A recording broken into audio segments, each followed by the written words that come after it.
디미치 제독. 그는 2차 대전 당시 태평양 함대 사령관을 맡으면서 일본을 상대로 수많은 전투를 치러 전쟁을 승리로 이끌었으며, 전쟁이 끝난 후에는 해군 참모총장직을 역임해 미 해군의 발전에 큰 기여를 했습니다. 하지만 우리는 그가 구체적으로 어떤 인물이었으며 왜 그토록 미국인들의 추앙을 받는지 자세히 모르고 있습니다. 지금부터 그가 과연 어떤 인물이었는지 알아보겠습니다.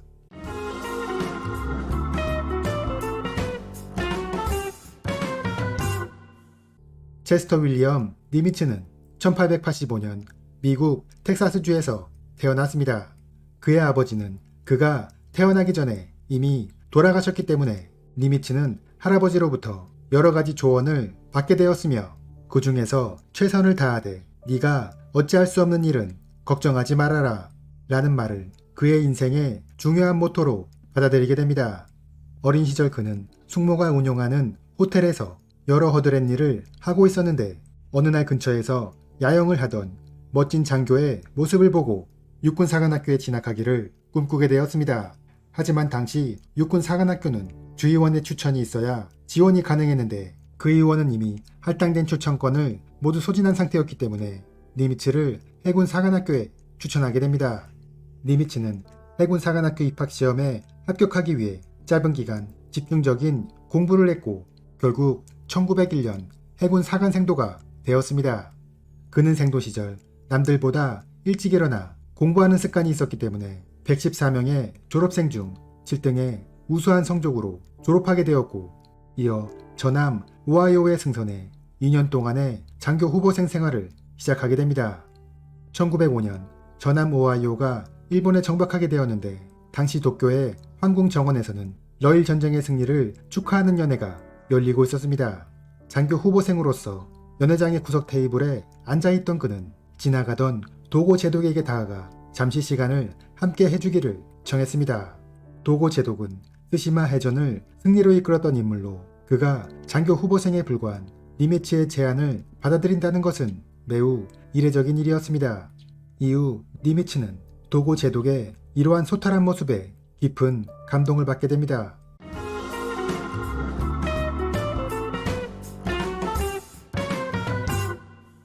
1907년 소위로 인간한 그는 필리핀에서 여러 임무를 수행하였고, 이후 미 해군의 두 번째 잠수함인 플런저함에 함장이 되었습니다. 당시 잠수함은 해군 전력으로서 그 가치를 인정받기 시작하고 있었지만 아직 기술력이 부족했기 때문에 잠수함 내에서의 생활은 불편한 점이 매우 많았습니다. 니미츠는 내척의 잠수함 함장 임무를 수행하면서 이러한 불평사안들을 개선하기 위해 노력했고, 특히 기존 가솔린 엔진을 안정성이 높은 디젤 엔진으로 교체하는 데 큰 기여를 했습니다. 이렇게 디젤 엔진에 상당한 지식을 갖고 있던 그는 민간 엔진 제작회사로부터 스카우트 제의를 받기도 했는데, 회사에서는 그에게 장교 연봉의 7배나 많은 금액을 제시하며 적극적인 모습을 보였지만 니미츠는 그 제안을 단호히 거절했습니다. 소령으로 진급한 니미츠는 함정이 기동을 실시하면서 연료를 공급받는 방법에 대해 연구하게 됩니다. 당시 함정이 연료를 공급받기 위해선 항구에 계류한 상태에서 공급선으로부터 호수를 연결받아 안전하게 연료를 전달하는 방법을 사용하고 있었는데, 만일 함정이 기동을 실시하면서 동시에 연료를 공급받을 수 있다면 작전 효율성이 더욱 높아질 것이라고 판단했기 때문입니다. 결국 그의 노력으로 미군 함정들은 기동을 실시하는 중에도 연료를 공급받을 수 있게 되었습니다. 중령이 된 니미츠는 하와이 진주만에서 잠수함 분대 사령관이 되었습니다. 이때는 아직 진주만이 개발되지 않아 그곳에 잠수함 기지가 없었는데, 그는 1차 대전에서 사용하고 남은 각종 건축자재를 구해와 잠수함 기지를 건설하는 데 큰 기여를 했습니다. 1922년 니미츠는 해군대학에서 해군의 전쟁 수행 방법에 대해 연구하게 됩니다. 이러한 연구에서 수많은 모의 전쟁을 실시하게 되었는데, 이때 미 해군이 상대할 적은 언제나 일본이었습니다. 이 당시 일본은 급격하게 해군 전력을 키워나가고 있었으며, 과거 독일이 차지하고 있던 태평양의 각종 섬들을 모두 점령하고 있었기 때문에 일본은 미국이 상대해야 할 가장 강력한 적으로 인식되었습니다. 니미츠는 해군 대학에서의 연구 경험을 바탕으로 함대가 항공모함을 중심으로 한 원형 진영을 펼치는 것이 가장 효과적인 배치가 될 것이라고 주장했습니다. 기존 함대는 기함을 선두에 두고 종대를 이루면서 전진했는데 이렇게 되면 함대가 변침을 하거나 공격 시간을 전달하는데 상당한 시간이 소요되었습니다. 따라서 항공모함을 중심에 두고 각종 함정들이 원형 진영을 이룬다면 신호를 동시에 보내고 받을 수 있어 함대의 변침이 빠르고 함대 방공도 적절히 수행될 수 있을 것이라 생각했습니다. 이러한 니미츠의 주장을 실제로 훈련에 적용해본 바 이것은 앞으로의 해전에 있어서 가장 효과적인 진영이 될 것이라고 평가되었습니다. 1926년 미 해군은 과거에 비해 규모가 커져가고 있었지만 이에 비해 장교들의 숫자는 매우 부족했습니다. 따라서 미국은 주요 대학에 학군단을 설치해 해군 장교들을 양성하기로 했고 그래서 니미츠는 캘리포니아 대학에서 학군단을 운영하는 교수가 되었습니다. 그는 기존 해군사관학교의 교육 방법을 기본적으로 적용하면서도 매 강의 시간에 쪽지 시험을 보는 방법을 도입하기도 했습니다. 이렇게 일상적으로 시험을 실시하게 되면 배우는 학생 입장에서는 부담을 느끼게 되지만 교육 효과는 뛰어나다는 것이 입증되었고 이후 미 해군의 학군단에서는 니미츠의 교육 방법을 전체적으로 도입했습니다.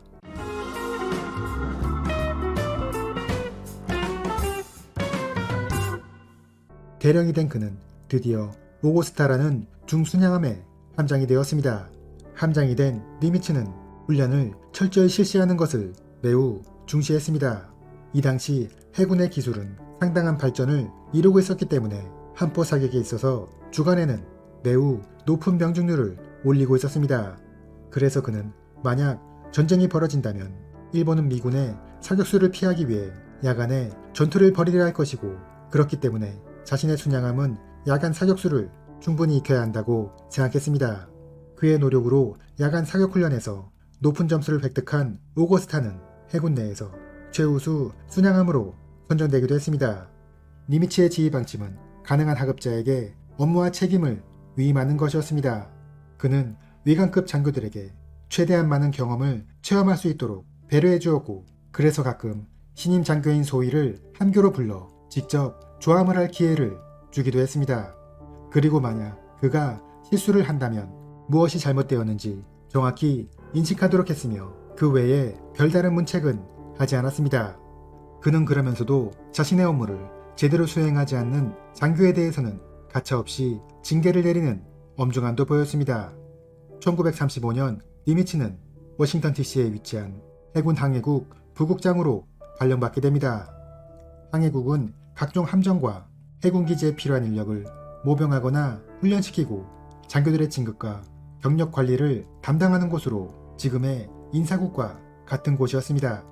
1938년 소장으로 진급한 그는 전함 애리조나를 기함으로 하는 제1전함분대 사령관이 되었는데 그곳에서 그는 함정들이 기동을 실시하면서 연료를 공급받는 방법을 더욱 정교하게 발전시켰고 전문 상륙 주장인 히긴스 보트를 개발하는 데 관여하기도 했습니다. 8개월 후 니미츠는 다시 항해국에 돌아와 국장 자리에 앉게 됩니다. 이때는 독일이 폴란드를 침공하면서 전쟁이 발발한 시점이었기 때문에 그의 임무는 하루빨리 부족한 해군 장교와 사병들을 확충하는 것이었습니다. 먼저 전역한 예비역들을 불러들였고 대학을 갓 졸업한 남성들을 상대로 7주간의 교육을 받게 한 후 소위로 인간시키는 프로그램을 진행하기도 했습니다. 그리고 해군사관학교에 입학 정원을 늘렸으며 교육기간도 4년에서 3년으로 줄여 빠르게 졸업시켰습니다. 1941년 루즈벨트 대통령은 새로운 태평양 함대 사령관으로 니미츠가 적당하다고 생각했습니다. 하지만 그는 이 제안을 거절하게 되는데 그것은 자신의 서열이 아직 낮고 함대 사령관에 적합한 선배들이 많이 있다는 이유에서였습니다. 따라서 태평양 함대 사령관의 자리는 니미츠의 1년 선배인 허즈본드 킴벨 소장이 맡게 되는데 이러한 인사 조치는 얼마 후 발생하게 될 진주만 공습으로 인해 니미츠에게는 큰 행운으로 다가오게 됩니다.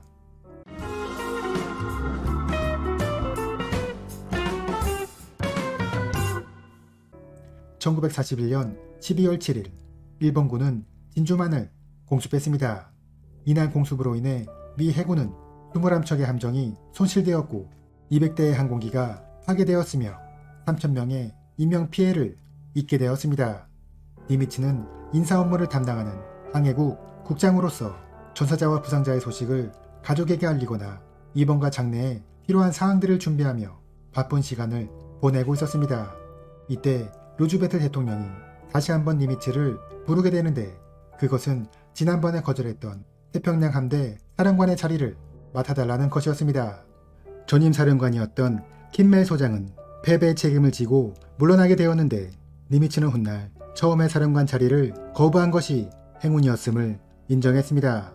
그리고 그는 킴멜의 태평양 함대가 진주만에서 당한 것이 일본군의 공격을 미리 예측해 함대를 이끌고 바다로 나가는 것보다 피해를 줄일 수 있었다고 언급했습니다. 바다로 함대를 이끌고 나갔다 하더라도 일본군에게 패하는 것은 마찬가지였을 것이고 망망대해에서 승조원들을 구하는 것은 매우 어려운 일이기 때문에 인명피해가 더 컸을 것이라고 예측했습니다. 태평양 함대 사령관이 된 니미츠는 서둘러 하와이로 이동하게 되는데 그곳의 피해는 처참한 상태였지만 보고를 받은 결과 100여 척의 함정 중 약 20% 정도만 피해를 입었고 중요한 것은 450만 배럴의 석유 저장 시설이 온전했기 때문에 생각보다 빠른 시간 안에 복구가 가능할 것처럼 보였습니다. 태평양 함대의 참모들은 니미츠가 패전의 책임을 물어 자신들을 모두 다른 곳으로 보낼 것이라고 예상했지만 그는 저 부임 연설에서 그들이 모두 남아 함께 일해주기를 바란다고 말했습니다. 니미츠가 태평양 함대 사령관의 자리에 오르게 되었지만 그는 아직 자신의 부대를 마음대로 움직이지 못했습니다. 니미츠의 상관인 미국 함대 사령관 어니스트 킹 대장은 그가 워싱턴에서 영향력을 키워 사령관 자리에 오른 것이라고 생각하고 그를 별로 신뢰하지 않았으며 니미츠의 지휘권에도 자주 개입했습니다. 어니스트 킹은 일본군에게 바로 보복을 해주고 싶어 길버트 제도와 마샬 제도의 일본군을 공격하도록 지시했지만 니미츠는 이 지시를 쉽게 따르기 어려웠습니다. 이러한 제한적인 공격은 국민들에게 자랑하기에는 좋겠지만 전쟁의 승패에 아무런 영향을 미치지 못할 것이고 아직 재건 중인 함대를 위험에 빠뜨릴 수도 있다고 생각했기 때문입니다. 하지만 니미츠는 상관의 지시를 무시할 수도 없었기에 어니스트 킹의 시시콜콜한 지시를 수행해야 했습니다. 1942년 미 해군 아모에독 부서는 무선 감청을 통해 일본군이 대규모 공격을 준비하고 있다는 사실을 알아냅니다. 하지만 공격 목표와 날짜가 명확하지 않았는데 미군 지휘부에서는 일본군이 미국 서부 해안을 공격할 것이라고 예측하고 그곳의 전력을 강화해야 한다고 주장했습니다.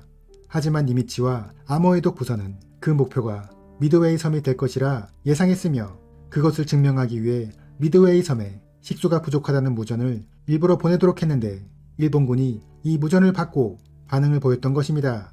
그들의 목표를 파악한 니미츠는 서둘러 전투 준비에 임하도록 했는데 당시 일본군은 항공모함이 4척이나 되었던 반면 미군은 미드웨이에 동원 가능한 항공모함이 2척뿐이었습니다.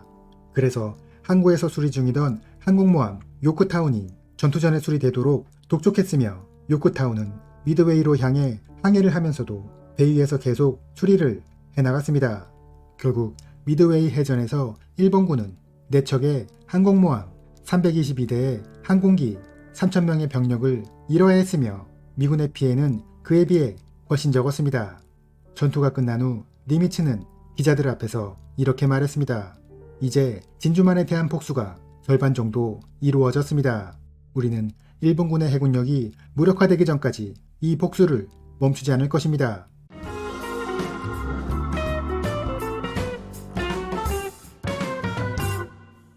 여기서 잠시 니미츠의 일상생활에 대해 살펴보겠습니다. 니미츠는 매우 규칙적인 생활을 하는 사람이었으며 약속 시간을 엄수하는 것을 무척 중요하게 생각했습니다.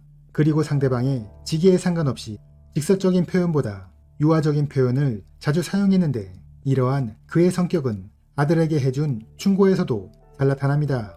그는 아들에게 너에게 방해가 되는 사람을 정면으로 공격하지 마라. 대신 아주 정중하게 대하면서 그의 지지 기반을 서서히 제거해야 한다 라고 말했습니다. 니미츠는 거의 매일 저녁 식사 자리에 여러 사람들을 초대했는데 직위나 학식이 높은 사람들뿐만 아니라 계급이 낮은 부하들도 초대해 그들의 의견을 정중히 들었습니다. 니미츠는 이렇게 온화한 모습을 보이다가도 가끔은 권위적인 모습을 보이기도 했습니다. 하루는 그의 관용차가 거리를 지나가는데 병사들이 자신의 차를 보고도 경례를 하지 않는 것을 매우 못마땅하게 생각했습니다. 그래서 어느 날 헌병버스를 불러 자신의 차를 뒤따라오게 하면서 경례를 하지 않는 병사들을 그 자리에서 즉시 체포해 상륙 허가를 취소하고 부대로 복귀시켰습니다. 이러한 니미츠의 조치가 하와이 전체에 소문으로 퍼지게 되면서 미 해군에서 상급자에 대한 경례는 다시 일상이 되었습니다. 또한 그는 여성 장교나 여성 사병을 기피하는 경향이 있었습니다. 당시는 전쟁 중이었기 때문에 여성을 적극적으로 활용하는 프로그램이 시행되고 있었는데 그는 여성들이 자신의 산모진으로 있는 것을 매우 어색해했으며 결국 전쟁 말기가 되어서야 소수의 여성을 허용했습니다. 이렇게 니미츠는 완고한 이미지를 갖고 있었지만 자신과 인연을 맺은 이들에 대해서는 매우 세심한 모습을 보여주기도 했습니다. 전쟁이 한창 진행 중이어서 바쁜 상황이었음에도 불구하고 자신과 함께 근무했던 적이 있는 사람들의 생일과 기념일을 기억하고 있다가 축하해 주었고 그들의 부인과 아이들의 이름을 일일이 언급해 주어 상대방을 놀라게 했습니다. 니미츠는 메가더 장군과 신경전을 벌이기도 했는데 당시 서남 태평양 지역 연합군 총사령관이었던 메가더는 태평양 함대 사령관이었던 니미츠와 작전주의 문제를 놓고 갈등을 보이기도 했습니다. 특히 솔로몬 해전 당시 두 지휘관은 모두 자신이 작전을 지휘해야 한다고 주장했고 그래서 상부에서는 이 문제를 해결하기 위해 관할 자체를 변경하기도 했습니다. 1943년 4월 미 해군 감청부대가 일본군의 무전을 감청했는데 그것은 일본 해군 연합함대 사령관 야마모토가 비행기를 타고 부대 시찰을 나간다는 것이었습니다. 이 소식을 접한 니미츠는 즉시 비행기를 격추시키기 위한 계획에 들어갔고 루즈베트 대통령에게도 이 사실을 보고해 승인을 받았습니다. 시간 엄수를 중시했던 야마모토는 정확한 시간에 비행기에 올랐으며 이 정보를 미리 알고 있던 미 육군의 T-38 전투기가 야마모토의 비행기를 격추시켰습니다. 메가더는 훗날 자신의 회고록에서 야마모토의 비행기가 미 육군 항공기에 의해 격추되었다는 사실을 들며 자신에게 공이 있다고 주장했고 이러한 그의 주장에 이 공격을 구상한 니미츠는 섭섭해했습니다. 1943년 사와라섬 상륙작전에서 그가 지휘했던 부대는 일본군의 강력한 저항을 받았으며 그로 인해 미군 1600명이 전사하고 2000명이 부상을 당하는 피해를 입었습니다. 전투가 끝나고 현장을 둘러본 니미츠는 적들이 지하 갱도를 깊게 파고 들어가 있었기 때문에 미군의 폭격이 별다른 효과를 보이지 못했다고 생각했습니다. 따라서 하와이 제도의 작은 섬에 일본군이 구축한 것과 비슷한 방어진지를 만들고 다양한 종류의 폭탄을 터뜨려 그 효과를 실험했으며 UDT를 상륙작전에 투입하는 방안도 연구하도록 했습니다. 이러한 노력으로 이후 벌어진 과잘난 전투에서 미군 전사자는 400명에 그칠 수 있었습니다. 1944년 하와이 진주만에서 루즈베트 대통령이 참석하는 회의가 열렸습니다. 이날 회의의 중요한 주제는 필리핀을 공격할 것인지 아니면 대만을 공격할 것인지였는데 필리핀 육군 원수를 지낸 경험이 있는 메가더는 어떠한 희생을 치르더라도 필리핀을 살아내야 한다고 주장했습니다. 니미츠는 이러한 메가더의 주장에 동의하지 않았지만 결국 그를 적극적으로 지원해주기로 했으며 레이테만에서 승리한 메가더 장군은 그의 바램대로 필리핀에 다시 상륙할 수 있었습니다. 1944년 12월 니미츠는 메가더 장군 아이젠하워 장군과 함께 원수로 진급해 오성 장군이 되었습니다. 전투가 장기화되고 미군의 피해가 늘어가자 미 육군은 독가스를 사용하자는 의견을 제시하게 되는데 니미츠는 이러한 독가스의 사용이 비인도적이라는 이유로 강하게 거부했습니다. 결국 미군은 이 전투에서 5,500명이 전사하고 17,000명이 부상을 당하는 피해를 입게 되었는데 훗날 니미츠는 이 전투에서 독가스를 사용했다면 미군의 피해가 적었을 것이라고 고백했습니다. 이후 오키나와에서도 큰 피해를 입은 미군은 결국 전쟁을 한 번에 끝낼 수 있는 핵무기를 사용하기로 했으며, 이러한 핵무기 사용에 대해 니미츠도 동의의 의사를 밝혔습니다. 이렇게 히로시마와 나가사키에 원자폭탄이 투하되면서 전쟁은 막을 내리게 됩니다.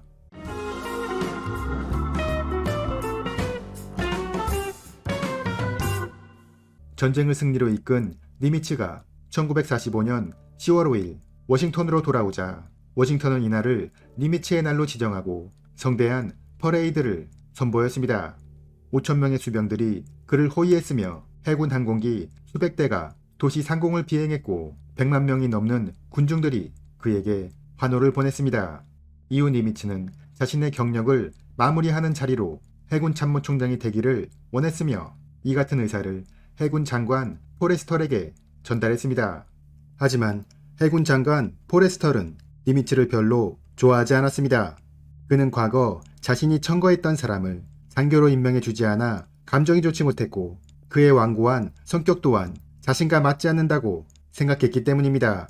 그래서 그는 니미츠에게 아무런 지휘권이 없는 해군위원회 회장직을 권했습니다.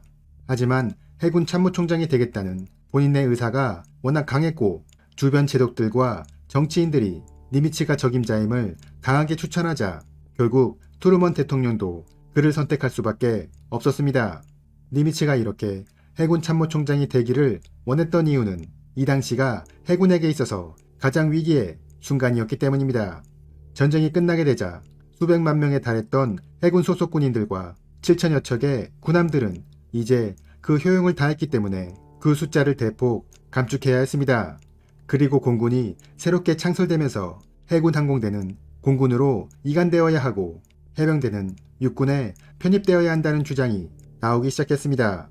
당시는 항공기 기술이 비약적으로 발전하고 있는 시점이었으며 이에 따라 대규모 인원과 함정이 필요한 함대보다는 단 한 대의 장거리 폭격기가 적지에 침투해 원자력 폭탄을 투하하는 것이 더 효과적으로 보였습니다.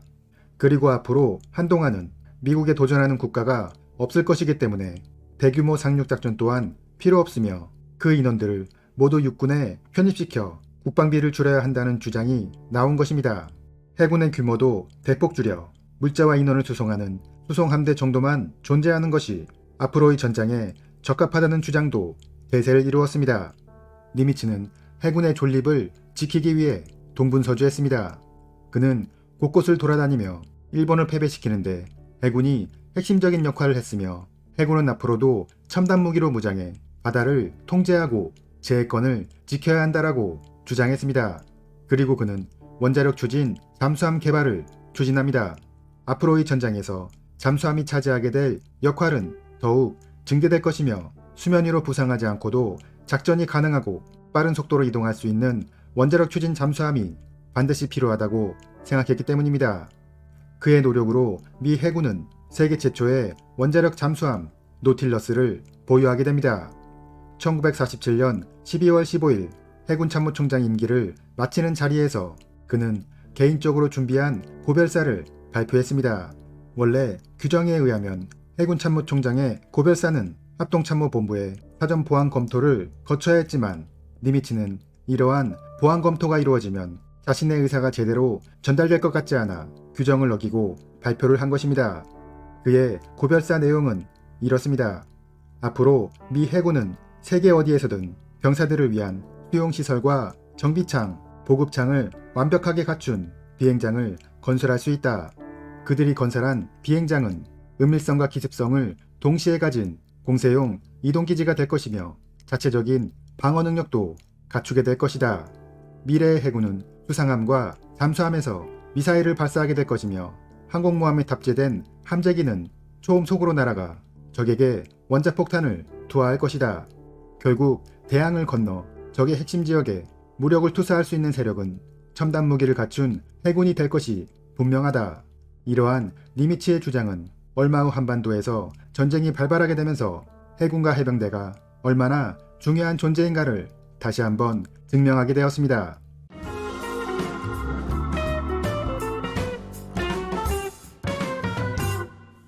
전역한 니미츠는 원수에 대한 예우로 최대 8명의 참모를 둘 수 있었지만 비서와 부관, 운전병 이렇게 3명만을 고용했으며 나중에는 운전병 1명이 모든 역할을 수행했습니다. 그는 국민들에 대한 인지도가 높았기 때문에 민간 기업에서는 막대한 연봉을 제시하며 투자 설명회를 부탁했지만 그는 전사한 친구들의 희생으로 쌓아 올린 명예를 돈벌이 수단으로 사용할 수 없다며 거절합니다. 대신 해군 사관학교의 교재 제작에 공동 편집자로 참여해 도움을 주었으며 여기에서 생긴 수익금은 다시 해군 사관학교에 기부했습니다. 그는 수많은 연설을 다니면서도 항상 겸손하고 시간을 지키려고 노력했으며 자신이 약속 시간보다 늦게 가서 사람들을 기다리게 하거나 정해진 시간보다 일찍 도착해 준비하는 이들이 당황하지 않도록 배려했습니다. 결국 그는 편안한 여생을 보낸 후 1966년 80세의 나이로 운명했으며 그의 장례는 그가 생전에 미리 계획한 순서에 맞추어 진행되었습니다. 그는 전쟁 영웅이었으며 그 밖에도 미 해군의 발전에 수많은 기여를 한 인물이었습니다. 또한 그의 온화한 성품과 상대를 배려하는 마음은 그의 이름이 아직도 회자되는 이유라고 하겠습니다. 미 해군은 그를 기리기 위해 그들의 가장 강력한 무기인 최신형 항공모함의 1번함을 니미츠로 명명했으며 이 니미츠급 항공모함은 총 10척이 건조되어 2059년까지 운용될 예정입니다. 이상으로 미 해군의 소리 없는 영웅 니미츠였습니다.